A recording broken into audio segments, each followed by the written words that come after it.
Hi, Joe. Thank you so much for joining us on Black Ink Cinema podcast. Hello, thanks for having me. Adam and I are regular goers to your comedy show in 21 Soho.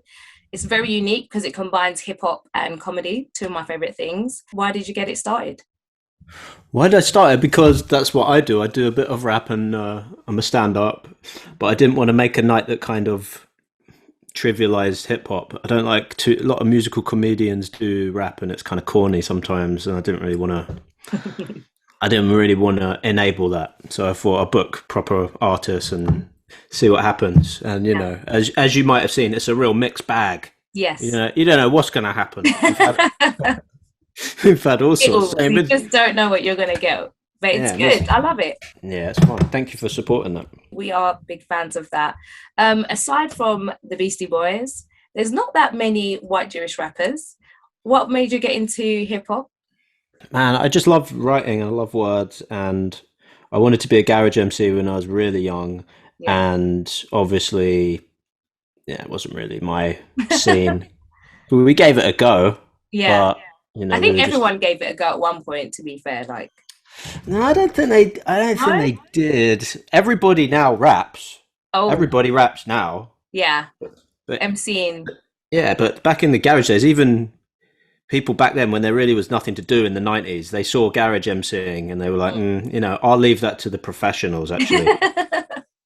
I feel like when I was growing up, a lot of people had MC names. Not one person rapped, but we just all seemed to. Yeah.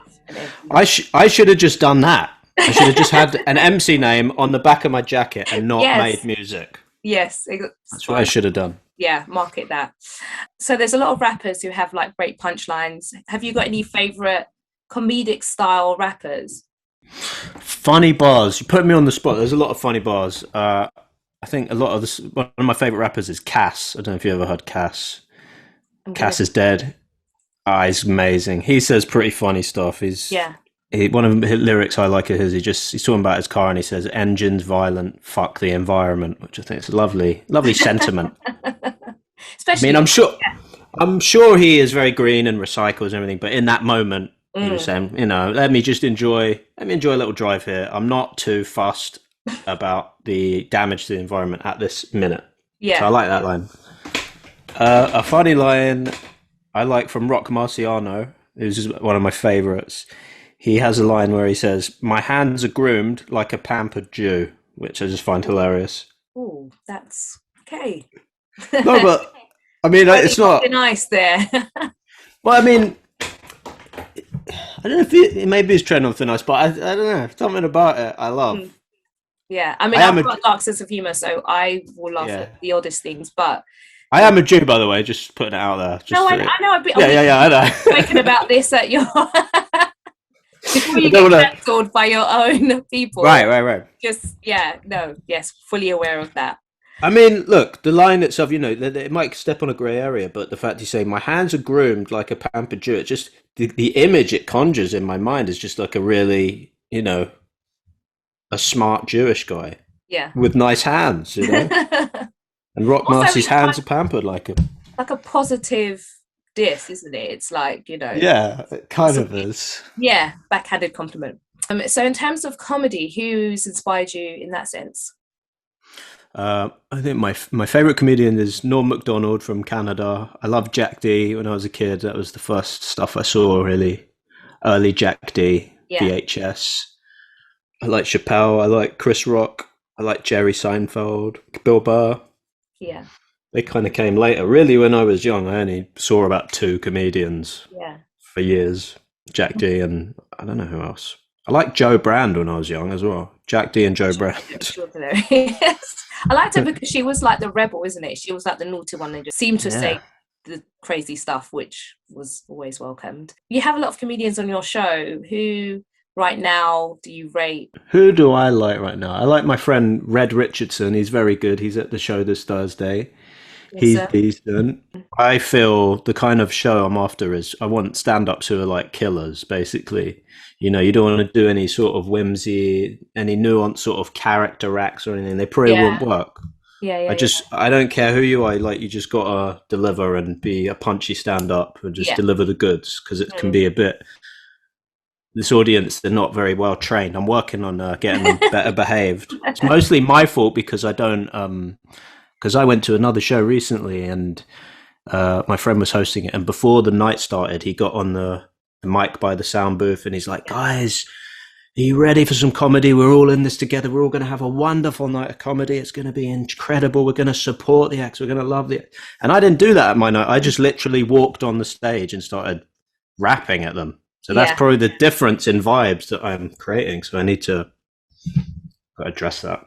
I think they'll be fine. I think it's will. People are just excited to be out now as well. So everyone's just a little bit rowdy. Definitely. You'll calm down soon. You want to share with the listeners your social media? My social media is at Jester Jacobs on Instagram and Twitter. Black Ink Cinema is all about celebrating Black cinema, and you chose the Oscar-winning coming-of-age Moonlight, starring Mahershala Ali, Naomi Harris, Janelle Monáe, and the gorgeous Trevante Rhodes. So the film follows Chiron through 3 stages of his life when he's a little kid, teenager, and adulthood, and while he battles his sexuality. Why did you choose this film? Why did I choose it? Well, there was loads of, I love Black cinema. I love Black culture. It's incredible. There was loads of things I could have chosen, loads of films, but I'd seen this recently during the first lockdown, and it really is a 10 out of 10 incredible film. Yeah. And there's so much to talk about, and it's so lacking cliche, and there's just so many things to talk about. I figured I'd go with something a bit different, push myself and talk about something a bit more contemporary, you know? Yeah, the whole film is basically about him battling his identity and trying to find himself. Obviously, there is that side of it. It's, it's LGBTQ.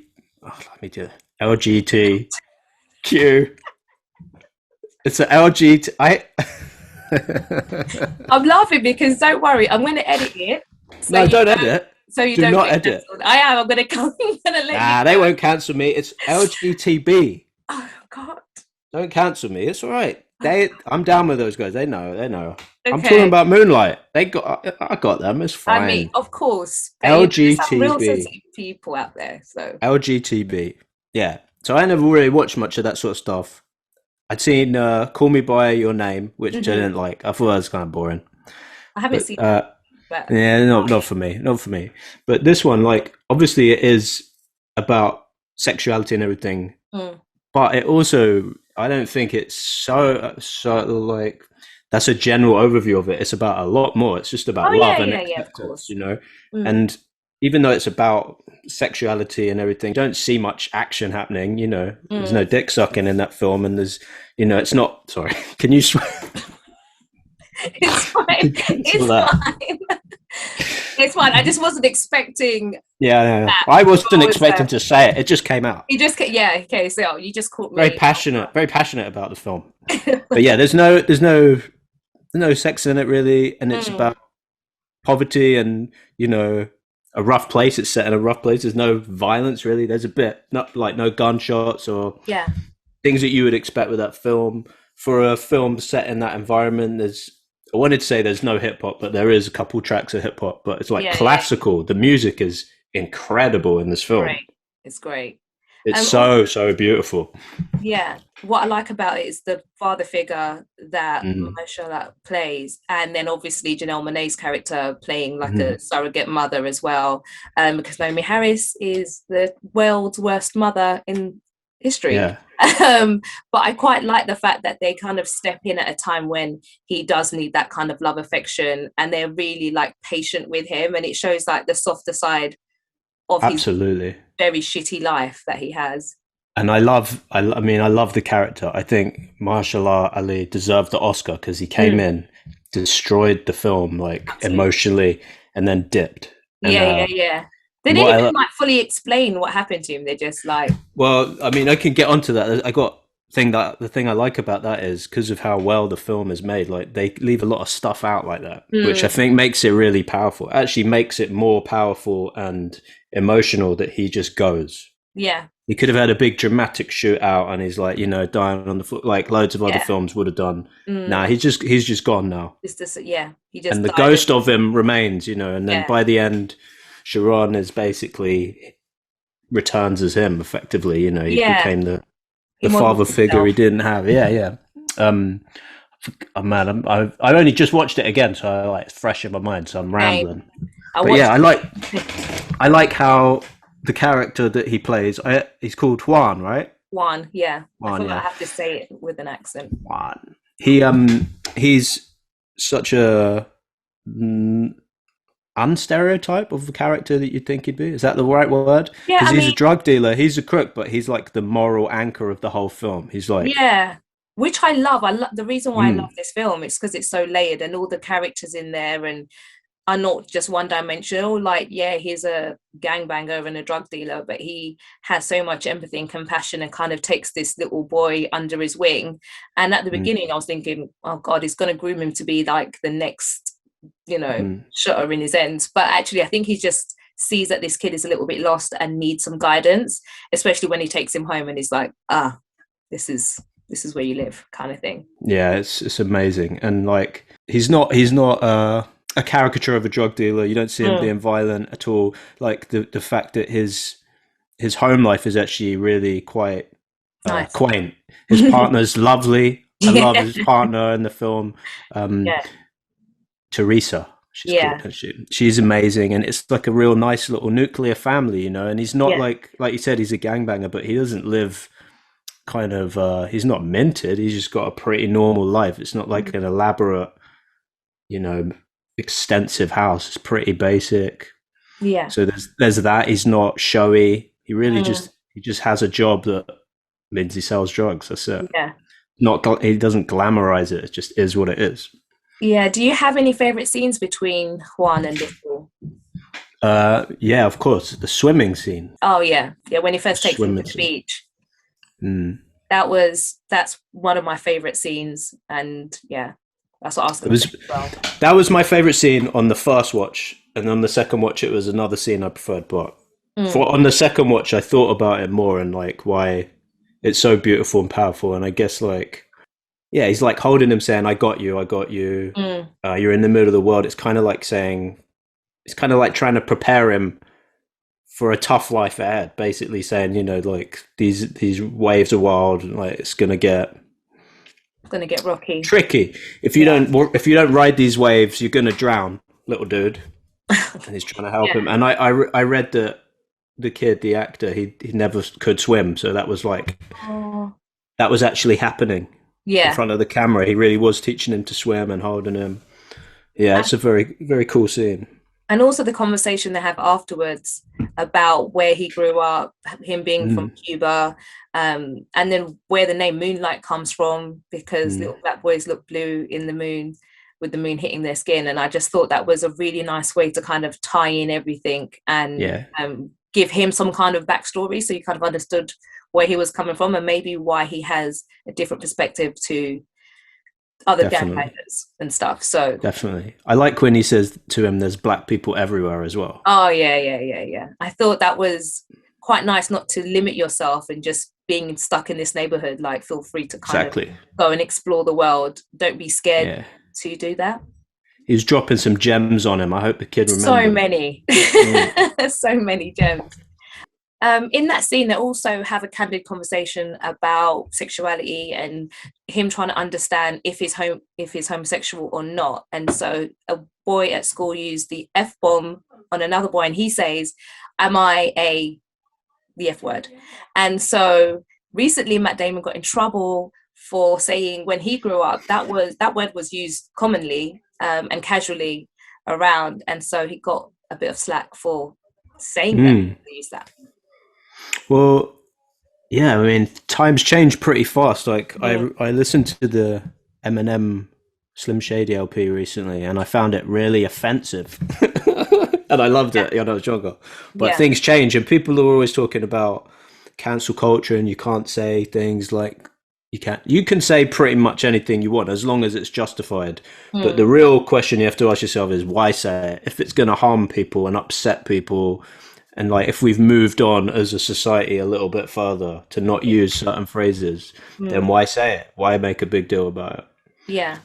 I don't have any problem sort of watching what I say in case it might upset someone, things change, phrases, terminology changes. It's good to keep up with it and try and just be a nice person and not upset people intentionally.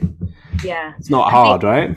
You'd think so, but I think with the evolution of the internet and people being held accountable and not being things are not just like brushed under the carpet, Yeah. a lot more people are getting caught out or being held accountable Yeah. for what they're saying. It's not like, oh, I just said it. Whereas back in the day, I feel like people just said whatever and it was. They did. There was a time, sort of maybe like 9/11, pre 9/11, where everyone was sort of like, people could be more ironic with their comedy and say racist jokes or say bigoted things under the guise of irony, and so no sacred cows, just say everything. But for whatever reason, things didn't go that way, and they sort of, probably because of social media, people analyzed what people say a bit more, and were like, actually, maybe you shouldn't say this, or why are you saying the? Yeah, it's tough. I think it's I think people should be held accountable and people should think about what they say before they just open their mouth and consider feelings. But I think at the same time, if it's said in jest and just not to harm anyone. Yeah, I agree with that. And I think that there should be room for people to sort of say, all right, I'm sorry. I get what you're saying. Let me come back from this. If you double down on things, or try and fight your corner, or defend people that say racist, bigot shit, then I lose a bit of sympathy. But if you say a couple of dumb things and you're like, you know what, sorry, or I didn't really understand the nuance, or I didn't mean to, that's okay. Everyone's human. Yeah, exactly. A big part of Little's life is him getting bullied, as well as Chiron's life as well as getting bullied. Do you feel like there's a lot of pressure on boys, especially, not to be seen as soft and to portray themselves as hard? Yeah. I mean, I can't speak for, I can't speak for people nowadays, but yeah, of course, look, masculinity, it's wild, man. You got to do. Did you ever feel the pressure growing up? Did you? Personally? Well, I've felt pressure before, but luckily, I mean, I was like a funny person. I was funny. That's what I had. But other people don't have the funny thing, so they might have to hit the gym, like get hench, whatever else they need to do. You know, get girls, be violent. I didn't really do any of that. I was just funny. Yeah. Every gang needs a funny guy. Yeah. They can be scrawny. They can be scrawny because they're funny and they're protected by bigger people. That's what happened to me. But yeah, masculinity is crazy, and I've analyzed like my own upbringing and things I've thought were normal over the years, and you know, tried to unpack a lot of behaviors and ways of thinking over the years. And I definitely think films like this are like really positive to the conversation. Yeah. Because like with stand-up comedy, you know, I started like 2011 or 12 or something, and it was just loads of white dudes in a village hall, not many women, you know, not many black people really in like the mainstream circuit, not like now. And things change and they get better, and I think that should be encouraged. I think people in a similar position to the protagonist of this film might watch it and be seen and like, fuck, okay, that's me. Or someone who might have been the bully, who might have called him an F-bomb, might see it and think, maybe I shouldn't do that. Maybe he's just struggling like this guy is. You know, it's very useful stuff. Yeah. I did find it like, it really summed up male toxicity. Like, it was just so toxic, this whole film, in terms of the bullies, him, Kevin just trying to fit in and beating up his best friend, or one of his, you know, his good friend, to show the guys like, I'm not soft and I just want to fit in and kind of just like lay low. So I think the only character for me like is Mahershala Ali's characters that stood out, because he was the only one not kind of following everyone and just doing his own thing and kind of trying to help Chiron be his own man. Definitely. Yeah. I want to just mention Kev in the middle part of the film. Yeah. Because he's Jarrell Jerome. Is that his name? Yeah, Jarrell Jerome. He's fantastic. He is amazing. He is one of I saw him in When They See Us. Yes. Man. I can only watch that once, and when I watched it, I can't watch that again. I cried for about 3 days, and yeah. Yeah. Nothing makes me cry. If you talk about toxic masculinity, I don't cry very often. Yeah. That guy made me cry a lot. That was fucking sorry. That was No, I it was saw. one of the best performances I've ever seen. Like, Yeah, me too, definitely. And like, I don't really. I'm getting a bit sick of Netflix series because they're so long and everything gets dragged out. But yes, that's a pretty flawless, incredible series. Like 10 out of 10. 100%. Yeah. And he was amazing. And yeah, I was watching that. Where was I? I was in Brussels doing a show, and I was like supposed to explore the area, but I just sat in the hotel room, just watched it all, and then cried. I think I had to. I think I watched two, and then I watched his, and then I needed like a week's break because I was so hurt by what I saw, and then I was like, okay, Yeah. You know what? I love that guy so much that I saw he won some awards recently, like a lot of awards. I don't know what it was for, but I saw pictures of him was for that. holding. Yeah. Was it for that? Yeah. Yeah. When I saw it, I was like proud, like I knew the guy because I was like, same. I've seen you go through so much. This means a lot. Yeah, you know? and because he was the only one who played the younger and the older guy. Oh, really? Like I haven't seen it for a while. Yeah, he played it for a while, whereas the other He's amazing. Had people in between, but he's amazing, and like the fact that he did that role and then he's a gay character in this film, like it's amazing acting. He is so textured, and you could just know he can do anything, and he will definitely be winning more awards and Oscars. Yeah, for sure, 100%. A scene that kind of made me laugh the few times that happened while watching Moonlight was when the young boys, little, are comparing penises. Now, I don't know, is that something that like all boys do? Because girls don't go in primary school showing each other their lady gardens. Like that doesn't happen. Well, I can only answer for myself, but I have never really been down with showing other dudes my penis, only because I'm probably like a grower, not a shower. If I was like one of them, I didn't think I'd be talking about this on the podcast. I didn't think that either, but I just had to ask. So the second part of the movie, Chiron, explores his teenage years. He's still quite petite and quiet and is getting bullied, which is quite a tough phase for him as well. His mum's actually somehow got worse. I didn't even know that was a thing or possible. Yeah, that's why I kind of like the middle part of this film, because I know what it's like to feel isolated. He's very isolated, very misunderstood. It feels like when you're young and you're in situations like that, it feels like it's never going to end. You're in some kind of prison or something. So yeah, I felt for him a lot. And how do you feel his reaction was? When he finally stood up to that bully and like smashed the chair on his back. You know what? I've seen people say like, that's like a yes moment. I didn't think it was that. I felt bad for kind of both of them, actually. Everybody. I was like, yeah, I didn't, because I was worried for him. I was like, if we're watching it as a film, because you're so invested in this film, I like didn't really even think they're acting. You're like, this is real shit. And yeah, when he did that, my first thought was like, well, you're just going to get battered now. Like, this won't end well. Yeah. And then pretty soon after, he's taken away by police or something. And then I wasn't sure if he went to jail, but then he says later on in the film he was in juvie. So obviously things went a bit worse for him. Yeah. So then it wasn't really something to celebrate. He'd really been pushed to his limit. And it made me very sad for him. I think the reason why a lot of people were celebrating is because these are the same kids that have been bullying him from when he was little. And that's when Kevin was like, if you don't stand up to these guys, they're just going to keep picking on you. And then even Kevin like teases him and he's like, oh, I knew you weren't soft. Like, I knew you had it in you, kind of thing. So it's something that's obviously been going on for like years.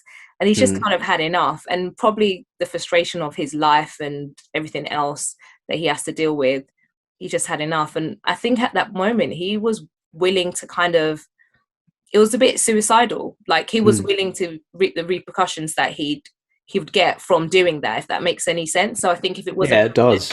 He doesn't mind even getting killed by them, because it's like, it's going to be better than living this crappy life. It does, but Yeah, I find it really profoundly sad because Yeah, he's a good dude at heart, right? yeah, He's a good boy, a nice kid, and mm, to see him be pushed that far, that's tragic. it is.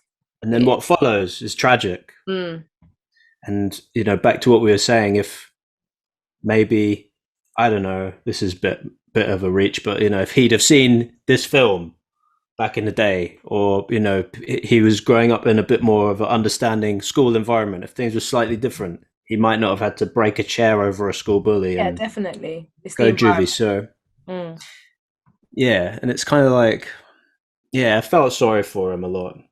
And even though the bully is um a bully and not particularly pleasant, I feel empathy for him as well, because he's he's trapped in his own masculinity. He's got to be violent, and he kind of, I don't know if you ever watched The Wire, but like Naaman from The Wire. of course I did.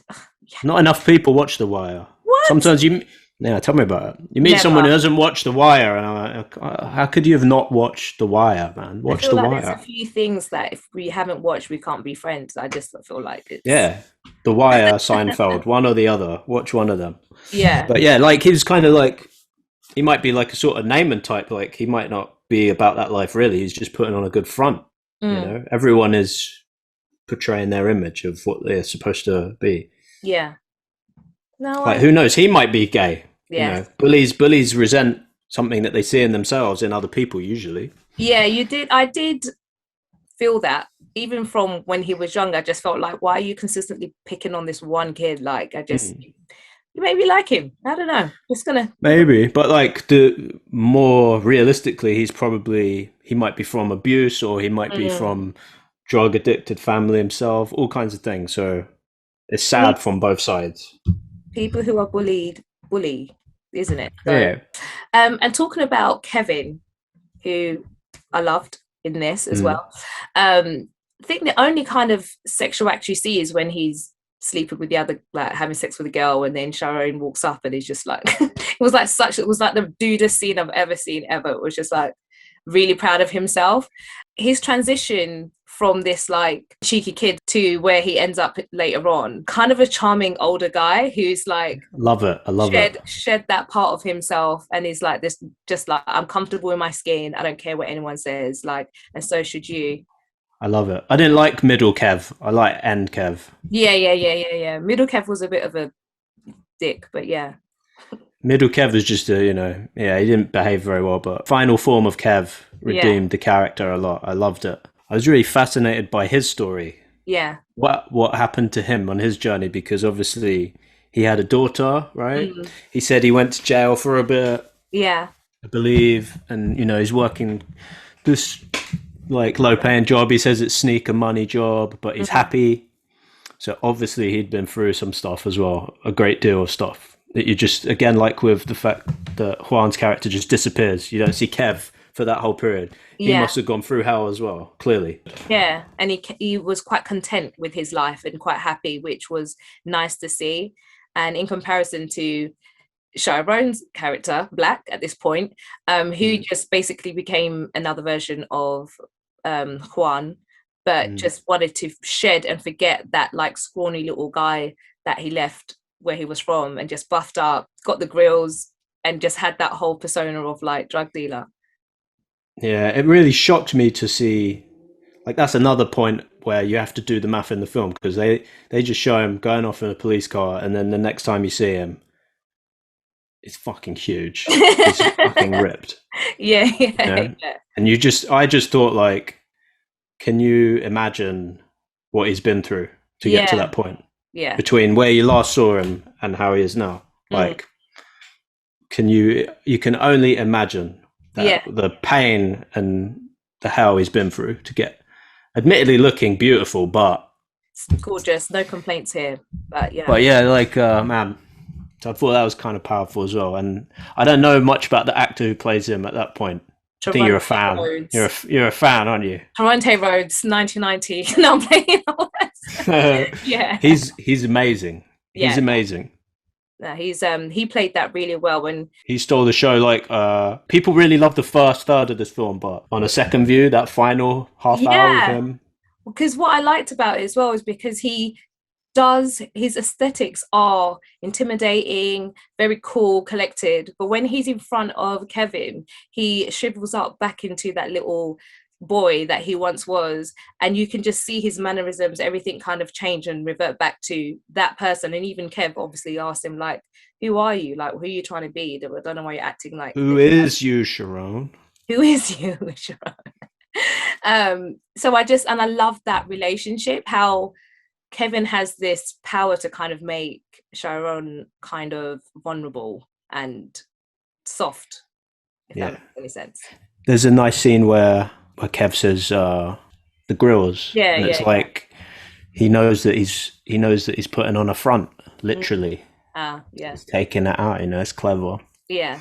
He's great. One of my other favorite bits is when right at the end, when he's just like leaning on Kev, and like Kev's just like stroking his hair or his head or whatever, and just like comforting him. Yeah, it's amazing. Such an intimate scene. It was so beautiful, and I just felt like my heart for sure. But like I said, my new favorite scene, second viewing, it was when he makes him the chef special.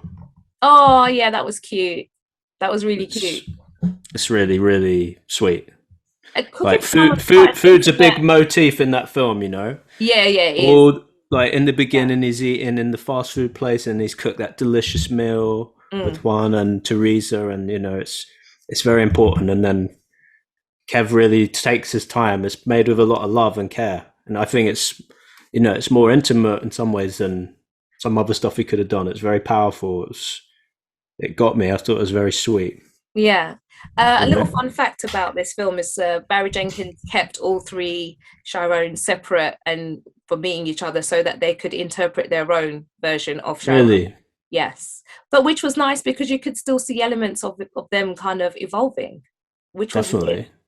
So clearly the writing did, whoever wrote it did a very good job. Oh man, it did. I don't know much about Barry Jenkins. Has he got other good flicks? Oh, I don't really. Yes. Is he like? Should I know? Yeah, I'll hook you up. Don't worry. I'll give you the list. Yeah. I'll give you the list. Like Street Could Talk. I don't know if you've seen that one. No. I'm not a film buff. I basically watch the same dozen films repeatedly. Okay. I like getting into new stuff. I like the film company that made it, A24. Yes. They make everything that's good now, right? 100%. And Brad Pitt is part of Plan B. And he made that as well. Yeah, he's executive producer as well as of this film. Yeah. Wow. Good old Brad. I love Brad. Yeah, Brad's doing well there. They did Uncut Gems. Yeah. They did one of my favorite films, recent memory, is Midsummer. Have you ever seen that? No, actually. Do you know what? That's one of the few films. That's mad. Yeah, I haven't seen that one. That film is mad. All right. I'll add it to the list. The list. Go into that one fresh and see what you make of it. Also, we should talk about the Moonlight thing when they won the Oscar. Because it got given to the wrong people. That's amazing. What a classic moment. How I had to rewatch that scene again, like that clip again on YouTube, because I was just like, how can one get it so wrong? Like, that was awkward for everybody. And you kind of like taking... So good. Because they were thanking. Like, they were midway. There was like on the third person. Yeah. And it's like, imagine you're that third person. You didn't even get the speech out, you just... Yeah. Robbed. It's really good, though. It felt like we got treated to... something that could have happened, which would have been awful if La La Land really did win. Oh, the Moonlight. Like, I mean, I've seen that film and it's all right. No one's gonna to beat this with that. I was more happy that they didn't win because I remember watching it and I was fuming. You saw this live? Yeah. And wow! And you saw them tweet and cuss everybody. Yeah, there you go. Who the F voted for this crap? Because I'm sorry, I think La La Land was overrated. Yeah, that wasn't great. But that's what I'm saying. You got to enjoy it. You got to enjoy the rush of, hang on, what the okay, fine. It was shocking. My mouth was on the floor. I was like, wow. Who's getting sacked? Someone surely is getting sacked somewhere. I need to watch that again. What a moment. I will send it to you. I'm just watching it on loop today because it was... It's great. Terrible. It's got to be like your worst nightmare fucking that up. Yeah. But yeah, that was cool. Being a comedian and rapper, do you ever have like your personas on stage or combine the two or anything? Well, like I did comedy and rap simultaneously and didn't really combine them for ages. And I really wanted to, but I didn't quite know how, because when I rap, I'm kind of boisterous and braggadocious and all the rest of it. And then when I'm a comedian, I'm a bit more like downbeat, grouchy. So it's like, how could these two things work? And eventually I just kept them as they are, but together. And it somehow it does the job. I kind of go from like being all hype to just, You're like...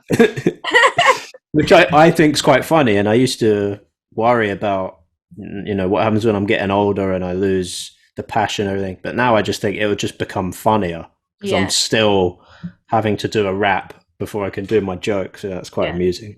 I like the combination. I think it's great. Thank you. Part of the final chapter in Blacks, he goes to visit his mum and she asks about Teresa, but she obviously doesn't ask about Juan, because he has passed away, because she mentioned something about going seeing Teresa at the funeral. Naomi Harris, I think, was amazing in this. Yeah, she was outstanding. I didn't know she was British. Oh. Should I know these things? Yeah, all of this time. No, I didn't. I only knew it until I was rewatching the film and then read about her. No way. Like, what else has she been in? I'm sorry, I really don't know enough. What has she been in, like James Bond? She was the girl in 28 Days Later. Yeah. Wow. I love 28 Days Later. I love that film. She was great in that. Yes. Yeah. Oh, what was her name? She was amazing. I love that film. Yeah, and she's so fire. The frustrating thing for me in that is I felt that she should have won the Best Supporting Actress. It deservingly went to Viola Davis, who, for Fences, which definitely... was it for Fences? But definitely deserved that as well. However, I just think Viola should have been in Best Actress, not supporting role, because she was a leading lady. That's my frustration about that category of the Oscars. That's my frustration, because then they both should have won, and because I think she was amazing. I do like my boy Ali, but I saw him in True Detective series 3. Did you see that? Yes, I love, because he was True Detective series 1 may be the best series of television that ever was made, while series 2 is one of the worst. I didn't even finish it. But didn't you? Come on, it's compared to 1, McConaughey and Woody Harrelson. Like Yourself is in my top 10 TV series ever. Has to be. 2, I think I'm a bit biased in it as well. It was obviously on that level, but it wasn't. I don't think it was that bad. Maybe I'll give it a chance, but but 3, he got it kind of back on track, because it was a deep character study, you know, and he was good. And it took me a minute when I was watching Moonlight for the first time to clock it was him. That's how good of an actor he was. Yeah, really took me a minute, because I mean the difference in characters is, like, you know, he's an amazing actor. Interesting about Naomi Harris, she played her part in 3 days. Yeah, I saw that. It's mental. It reminded me, you know, like such an extreme role to play with so much emotion and pain. It kind of put me in mind of, you ever watch Handmaid's Tale? That's my show. Is it really? Can I just talk to you about Handmaid's Tale then quickly? Because I don't really know anyone that watches it. Yeah, I love Handmaid's Tale, but I'm not up to date with the latest series. Okay, all right. All I was going to say was, first 2 series, perfect. 3, what's going on? 4, it's falling off a little bit. No, don't say that.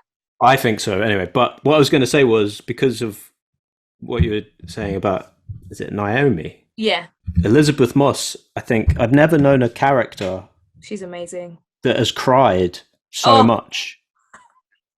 Do you ever wonder about that? I've never been able to ask this to anyone, because it would always seem like it's in bad taste, because obviously she's in a horrible world. She's in pain. Like, you know, when you cry, I don't know about everyone else, but I get a headache if I cry too hard. And I feel like for the amount of time she's crying, she just must be in pain all the time, because she cries so much on cue. On cue, and I mean, let's be real, like every few minutes. And every few minutes in that show is full of trauma. Like, there's not 5 minutes of like, oh, that was nice. No, never. So she's crying constantly, and the only respite is she gets to like have sex with her boyfriend in a flashback occasionally. Occasionally. That's it. Oh, and Back have to crying. consensual sex sometimes. Yeah. So I like Elizabeth Moss a lot. Yeah, Big fan. Amazing. One of my favorites. We're going into the quick fire round. Okay. So first question, your favorite Black actress? I like Thandie Newton. Am I saying her own name wrong? Yeah, Thandie Newton. Tandy. I liked her in Gridlocked with Tupac. Oh, remember that film? Lovely. Yes, yeah. I always liked her from that.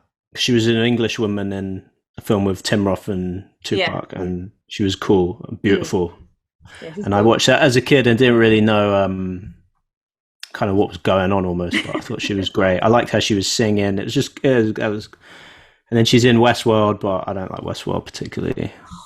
I gave it a chance. Someone who does it, and I thought I was the only one. Oh my God. I think there's another one where the premise is great. The idea was great. I just think some of the execution was lost. I love Kerry Washington.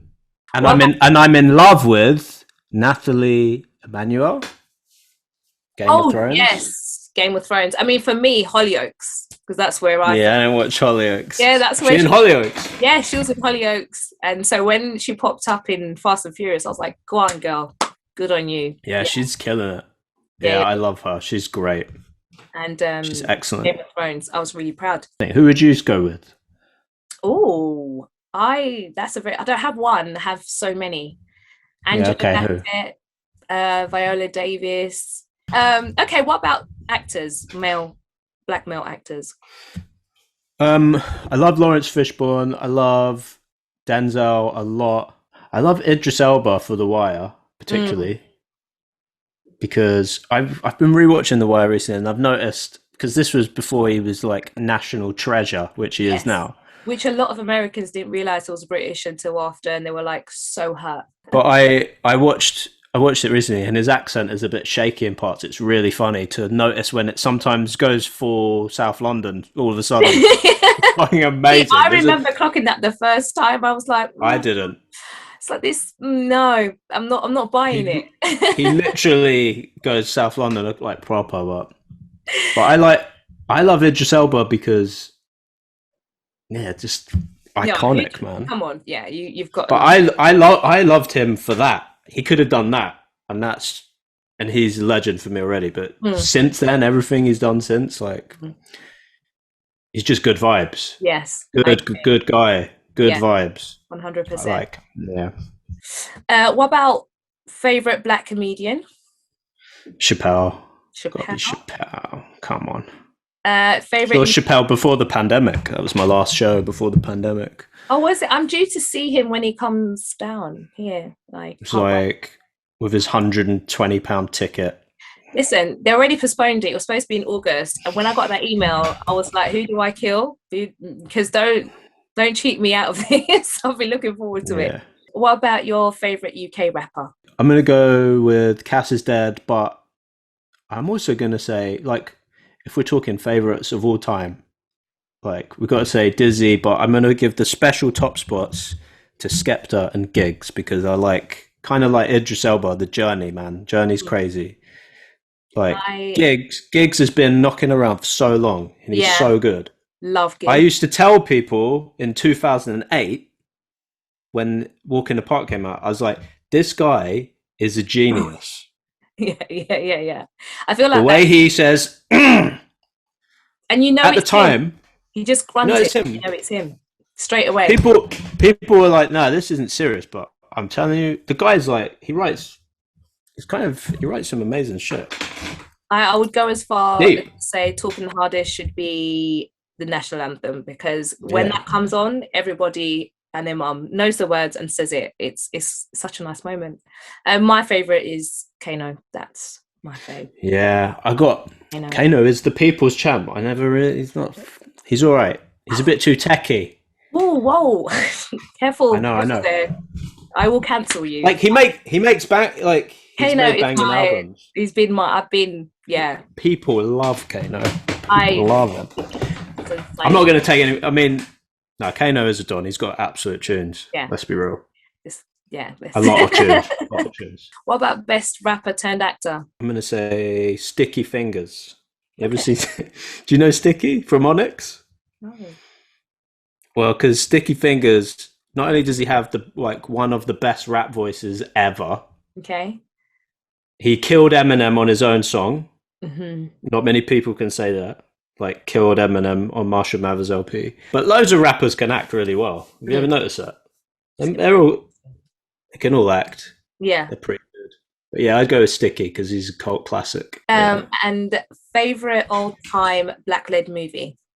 It's tough. There's a lot. Like, this is what I mean. But when I was asked to come on here, I could have chosen things like Beverly Hills Cop. I was thinking the amount of joy Eddie Murphy brought me over the years, right? Yeah, he's quite I could popular. have just, things like that. Or like another one I was going to maybe choose as one of my favorite books is Always Outnumbered, Always Outgunned by Walter Mosley. Mm-hmm. Like great black author. And they did, HBO did a show, like a straight to HBO Yeah. film of the book with Lawrence Fishburne as Socrates Fortlow, who's like a murderer who's done 30 years back on the streets trying to like rebuild his life in LA Watts, and like, so that I love that. I saw that when I was young and I read the book and I love that. Like, that's just a personal one. Not many people know it. It's all on YouTube though. The whole film's on YouTube I if you will want to check watch it out. I love finding new films I haven't seen. Yeah, really good, really good. So that might be one. But that's it for the quick fire round. If you had to direct people to watch a scene to entice them to watch Moonlight, if they haven't watched it, what scene would it be and why? I'd want to make them watch the final scene, but that would ruin the whole film. So I would have to say the swimming scene. Like the sound, the music, it's beautiful. I totally agree. Followed by that conversation they have afterwards, it kind of explains what's happening without giving too much away. But also that scene, when Juan drags out Paula, Naomi Harris's character, at the car when he finds out she's the one who's taken the crack, and they have a very intense conversation, and it's very aggy. But I just think that was quite a cool scene because you want to know what's going to happen next and like why are these two arguing. Yeah, that was the only time you sort of see him get a bit gangster. He was not happy. No. But that is it from me, Joe. You have been amazing. And I've really enjoyed talking to you about one of my faves, Moonlight. Me too. Thanks so much. I love talking to you about it. This is a great podcast. Thanks for having me on it. Oh, you're welcome. Thanks for coming on. Pleasure.